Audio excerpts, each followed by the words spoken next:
I'm John Kovach. I've been a newsman, a sports announcer, and a football coach, but the one constant since I was old enough to stand next to a stream with my dad has been fishing.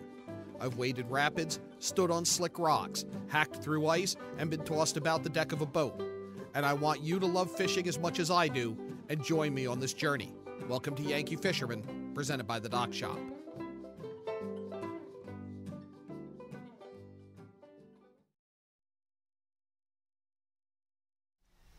Good Thursday afternoon, everybody. Welcome to Yankee Fisherman, presented by the Dock Shop. John Kovach with you. We're at a little bit of a January thaw. Now, there's still some winter left. There's still ice in places where you can safely get out on it, where you're allowed out on it.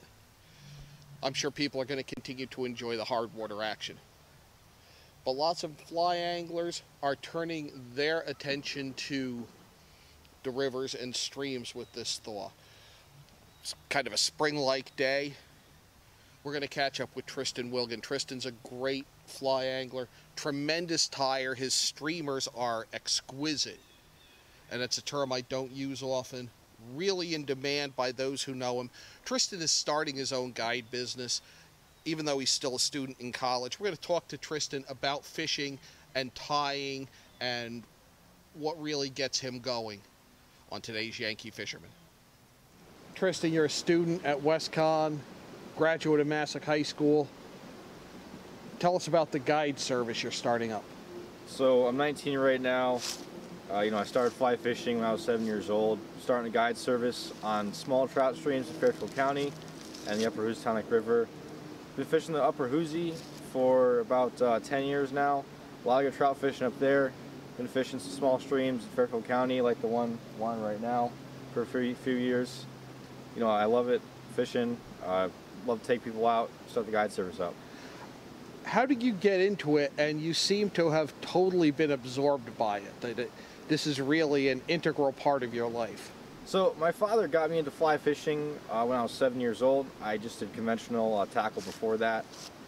I started liking it a lot, fishing by myself. I lived on a golf course, caught a lot of largemouth bass, did a lot of smallmouth bass fishing up on the Housatonic in the summer. Just started doing my own thing, going out a lot. Started tying my own flies when I was 15 years old, and I've just, been immersed in it ever since. Now, are you primarily a dry fly guy, primarily a streamer guy, a wet guy? I really like the streamer fishing. I do a lot of heavier rods, 6-weight rods with sinking lines. That's my favorite thing to do. Big fish, aggressive strikes, thick tippets, don't gotta worry about snapping off any fish. Dry fly fishing, I love that too. I love doing that in small streams like this. A lot of aggressive takes here too in these smaller streams. Trout are really eager to hit those. Or some technical fishing on the Farmington River. That as well. Dry fly fishing is probably my second favorite. Nymphing is also good. It can be very productive. That's my third favorite way to fish. But streamer fishing takes the cake. I also tie a lot of large articulated streamers, which I really enjoy doing that too. And you really do a phenomenal job tying those. Is that something that just comes naturally to you? Because it seems like you can set down, and we saw it at Nutmeg TU's chopped contest, set you down with a vise and materials, and we're going to get a fishable streamer. Yeah, I started fishing and tying woolly buggers a lot. I kind of progressed after that, watched a lot of YouTube videos, did my own kind of research on the water, and figured out that a lot of fish are triggered by the big streamers. Started coming up with my own patterns. Some of them worked, some of them didn't. That's all part of the tying process. Then I began to watch some more famous names in the fly fishing industry and how they tie their streamers, how they fish their streamers. And then I tied a lot of their patterns and fished it, the way they said, and found my own ways to fish it, vary retrieves, and I just got big into the streamer fishing game. So it sounds like it's just a matter of matching the fly and the approach to what's happening that day and being able to read that. Yeah, with streamer fishing, color is a big player in streamer fishing. Whites, yellows, olives, blacks, grays, tans. You gotta figure out the color. Size, fish don't seem to mind that much about size, usually anywhere from 2 to 6 inches. 6 inches is the biggest size. Dry fly fishing, same thing, match the hatch, basic fly fishing knowledge. Nymphing, same thing, match the hatch for that too. What's the biggest you caught? Biggest trout I've caught was I've actually caught a rainbow from the Housatonic River, was 22 inches, and a brown trout from the Farmington, which was also 22, 23 inches. And then this river, one of my favorite streams in Fairfield County, the biggest I've caught out of here is 18. Wild fish as well. On that Is there a favorite one out there that you've caught? A favorite story? Yeah, there's some really fun stories I have from, just hooking a fish up on a rock and have to jump down the river. Actually, on the same stream, downriver a few miles, I had casted out a terrestrial, which was a beetle. A fish came up from about 20 feet away, smacked it really hard, and I was around these pricker bushes and the fish was going crazy. It was about 14 inches wild fish, pulling really hard, so I had to jump down to the water. No clue if the sand was going to sink in or not, if I was going to sink into the sand, but I sank into about my knees, landed the fish, and that was just one really fun story I had. Now, how can somebody get in touch with you if they're interested in using your guide service? My main platform is Facebook. You can reach me at Tristan's Fishing Guide Service. Tristan is Tristan, and then Fishing Guide Service. I'm going to have business cards soon. You can email me or call me, which is preferred, at 203-993-0639. Now, are the streamers that you tie, are those available anyplace? Myself, you can buy them from me. They may be available in a fly shop or somewhere soon. That's still being discussed. But I do tie about 90% of all my flies, so they are available for purchase. And they're really beautiful flies, really well made. And I've fished with Tristan a lot, and really never failed to catch fish wherever. The Housatonic, you've been after me to go. We've gone up to the Farmington, which we've had some great days up there. The Housatonic, let's talk about the smallmouth fishery up there. Smallmouth fishing on the Hoosie begins in about late May to early June. When the water temp gets about 55 or 60, the smallmouth bite can really turn on. Up there, all big streamers. I tie a lot of white, fish a lot of white colored flies up there. Usually anywhere articulated from 2 to 6 inches. The bass can get pretty big. Few and far in between are up to 5 pounds, but they are in there. Also, popper fishing is really fun. Aggressive strikes, the takes are not subtle at all. Decent fishing. It's pretty easy to catch smallmouth bass up there. On a good day, you can expect to get about 30 fish. Sounds like a lot of fun. I know it's an enjoyable day out with you. Tristan Wilgan, let's get back to fishing here. Sounds good, John. Thanks. We'll be back with more Yankee Fisherman presented by the Dock Shop right after this. Well, there's still a bite out on the water. Most anglers have decided to stow the gear for the winter. Just because Mother Nature isn't cooperating doesn't mean you can't see the latest models of all your favorite gear. With 2 convenient locations, it couldn't be easier to get your fix of summer. Boater, beach bum, fisherman, or simply love the New England coast, this is a unique place to shop. The Dock Shop, 51 Tokenique Road, Darien, 609 Riverside Avenue, Westport, or on the web, dockshop.com. Voted best gourmet to go in Fairfield County, Palmer's extensive menu offers everything you'll need to make your next event easy and delicious. Whether you're hosting a small get-together or planning a large celebration, they've got you covered breakfast through dessert. Order online at palmersdarien.com or call 203-655-2077. Yeah, Dad. Kyle, I need you to update the financial statements. I took care of that yesterday, Dad. Mac, I need you to get those deals approved. They're all done, Mr. Miller. Jeff, I need you to order lunch for the meeting. They can't do a thing without me. Right now, lease a 2017 Sentra S for only $97 a month. I'm never going to retire.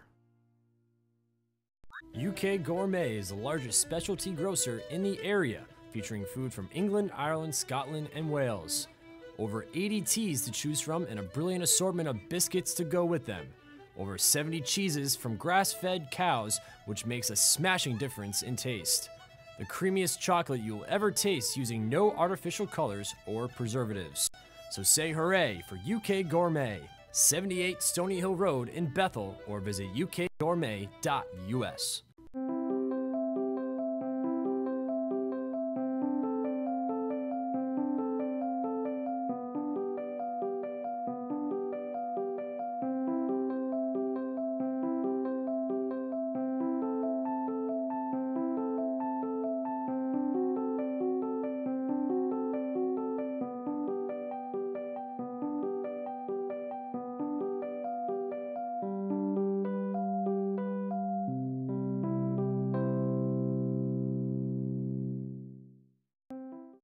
Yankee Fisherman, presented by the Dock Shop this Thursday, February 8th. I want to thank Tristan Wilgan for spending some time. Always a good time fishing with him.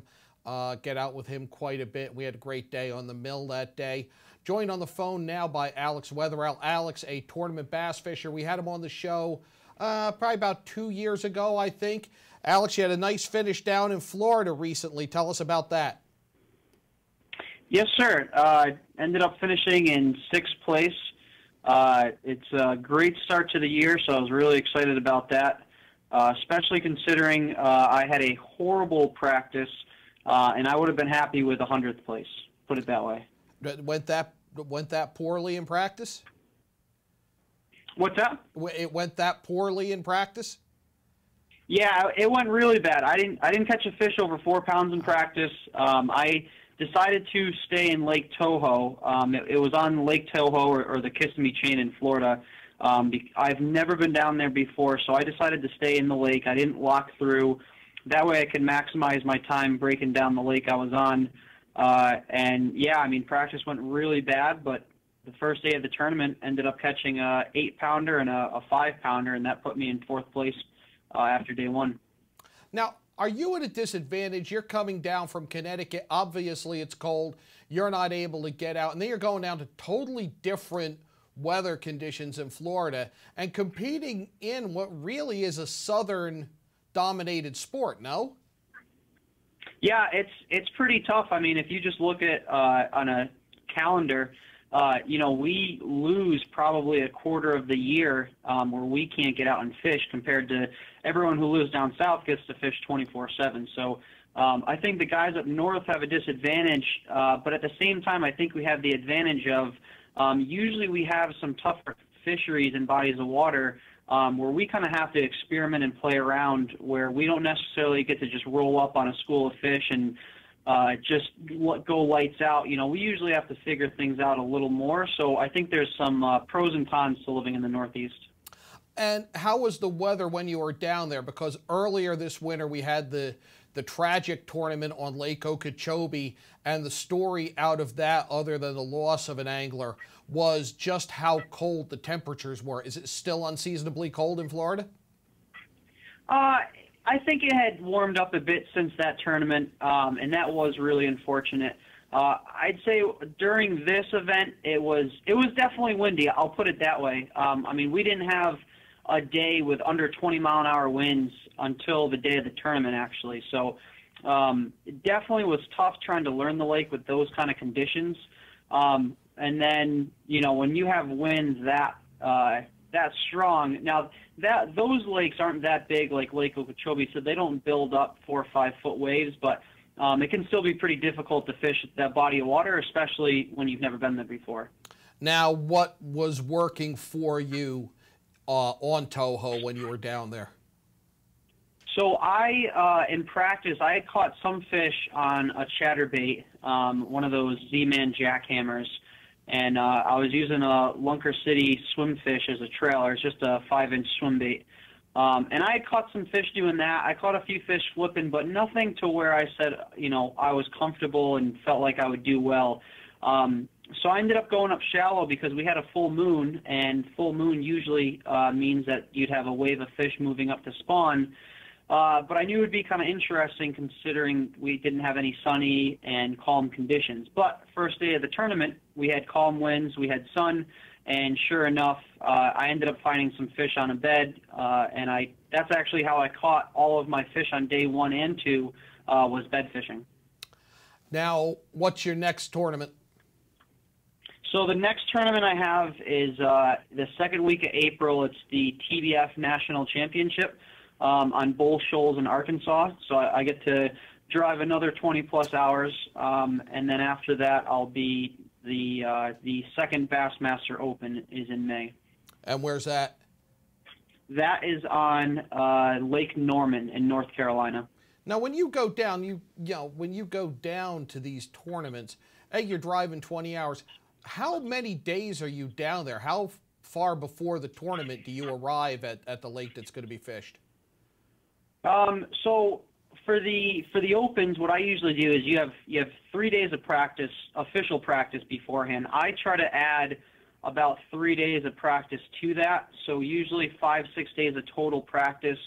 That kind of allows me to break down the lake pretty well, considering most of these places I've never been on before. How did you get into tournament fishing? So ever since I was really young, I'm sure just like many people growing up, I really wanted to be a professional fisherman. I wanted to do it. I'd like to think there was something a little different, just a little extra competitive, and just really would just do anything it took to fish professionally. So it's definitely been something that's on my heart since I was really young.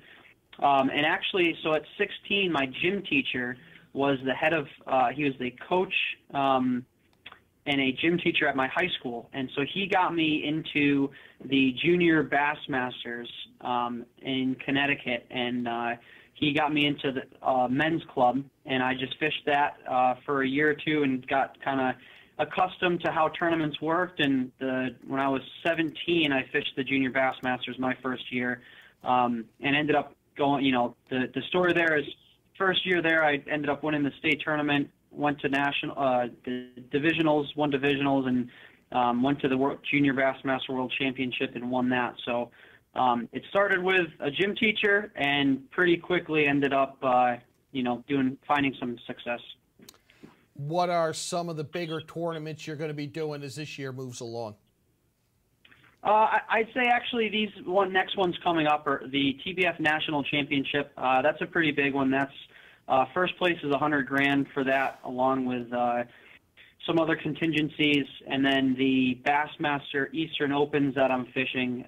At the end of the year, the top 10 guys in points fish a championship, and after that championship, the top 3 go to the Bassmaster Classic, and the top 5 make the Bassmaster Elite Series, and that's my ultimate goal, is to make the Bassmaster Elite Series.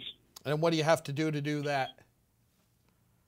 You have to finish in the top 5 in points at the end of the year for those 4 events and the championship. So right now, a 6th place finish is an awesome start to the year, and my goal is to try to have 4 top 12s this year, so I can kind of assure a spot in the Elite Series.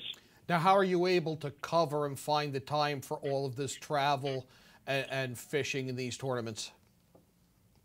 I've been really blessed to have some awesome employers. I worked at Cabela's for 7 years in East Hartford, Connecticut.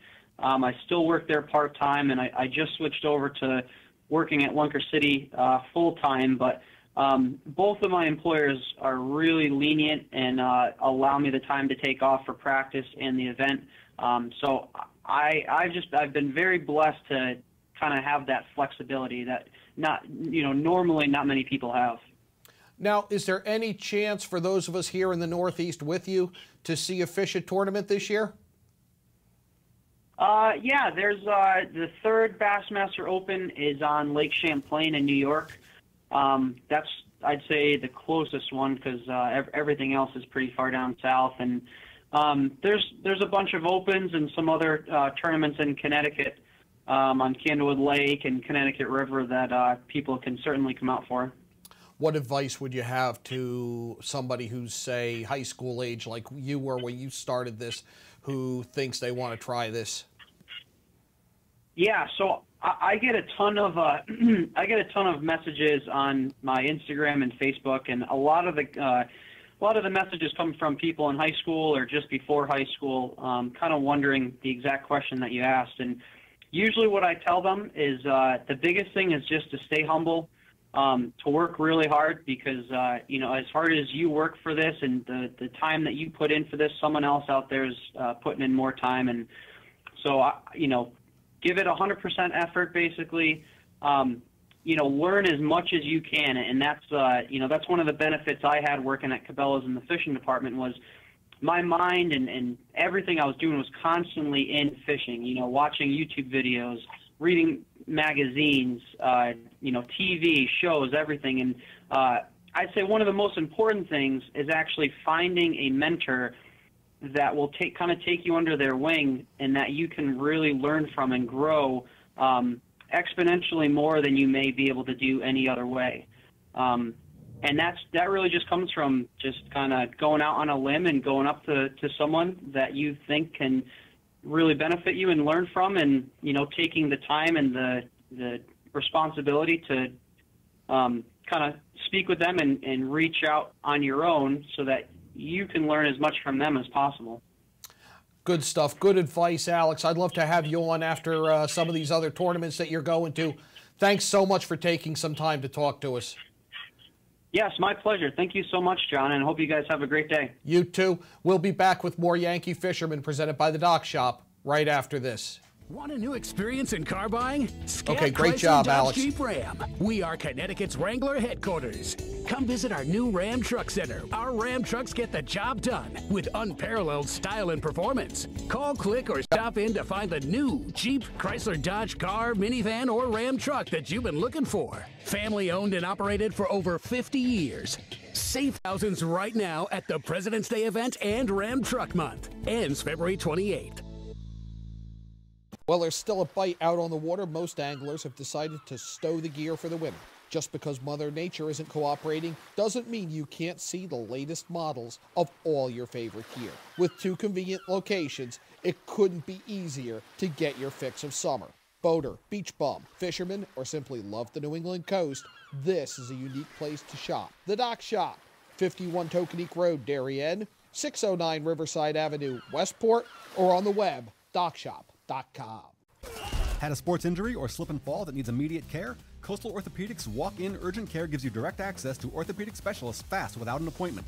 Biking, golf, tennis, soccer, whatever the sports injury is, sprain or fracture, Coastal Orthopedics Walk-In Urgent Care can help.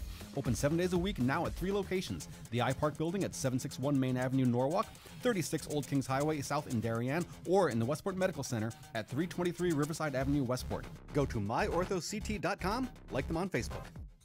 At Galt, we always put you first. As your full-service home heating partner, we provide expert delivery, installation, and maintenance for all your heating needs with knowledgeable, friendly professionals that give you peace of mind 24/7. Galt Family Companies, you first since 1863. Get a fresh start to the new year by shaking up your meal routine. Walter Stewart's Market is your local source for a delicious selection of fresh and convenient salad shakers, like Southwest salad with chicken, Cobb with organic chicken, Power Vegan with fruit and quinoa, Greek salad with tabbouleh, and grilled shrimp with hominy.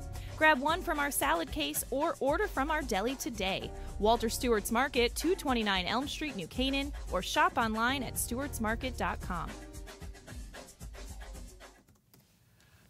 Welcome back to Yankee Fisherman, presented by the Dock Shop. John Kovach with you. Want to thank Alex Wetherell. Always enjoy catching up with him, and we'll be talking with him more this season. Hopefully he can accomplish his goals on the Bass Tour. A few things going on this weekend, including out on the ice, the Valley Angler Jig and Pig, Ice Fishing Derby, and pig roast food. Wish I could get there. That is 6 a.m. to 2 p.m. Saturday. Food from 12:30 to 2, $40 entry fee. You've got to go to the new Fairfield State Park boat launch. That's where everything will be based. And there's information on the Valley Angler site on Facebook. Also this weekend, the Complete Angler in Darien is starting its winter series of seminars. You can learn spey casting on Saturday from 10 to 2. That's with Lisa Wiener and Jerry John of Spey Casting Northeast. Great people. I've spent a lot of time with them, and Scott down at Complete Angler does a lot with these seminars every spring. And he's got a really good lineup. February 17th is Sal Renzula, Eric Peterson with Saltwater Striper Patterns. February 24th. March 3rd, Johnny King will be tying. Ian Devlin will be there on March 10th. St. Patrick's Day, the 17th, is to be determined. Mike Motiel with Custom Tide Flies on March 24th. Then the series ends on the 31st with our friend Steve Colton of CurrentSeams.com. All of those good. I've been to those. They do a great job with that. Also this weekend, fundraiser for the Riverton Trout Derby. That is going to be at the Burlington Men's Club Saturday, 5 o'clock. It opens up, $20 to get in. raffles, pasta, whole 9 yards. Burlington Men's Club, 44 Covey Road in Burlington, and that's to support the Riverton Children's Trout Derby. We had about 200, just shy of 200 people at the fly fishing film tour in Trumbull last Friday. We will be doing another showing. That is in Stamford, and that is on Friday night, the 23rd of February. That is at the Stamford Majestic Theater, 118 Summer Street. Doors open at 7 p.m. Tickets are $25 if you get them online in advance, $30 at the door. This benefits conservation and education programs by the Candlewood Valley, Mianus, and Nutmeg chapters of Trout Unlimited. Some really impressive videos. I really liked what I saw, and you can view those at flyfilmtour.com. Also this weekend, and I plan to be there on Sunday, the Hartford Boat Show opened this morning. It's open till 8 o'clock Thursday, 9 to 8 on Friday, 10 to 8 on Saturday, and 11 to 5 on Sunday. More than boats, there's fishing stuff. There's a lot to do there up at the Hartford Boat Show. That is this weekend. That's going to do it for this week's Yankee Fisherman. If you do get out, and I hope you do, tight lines.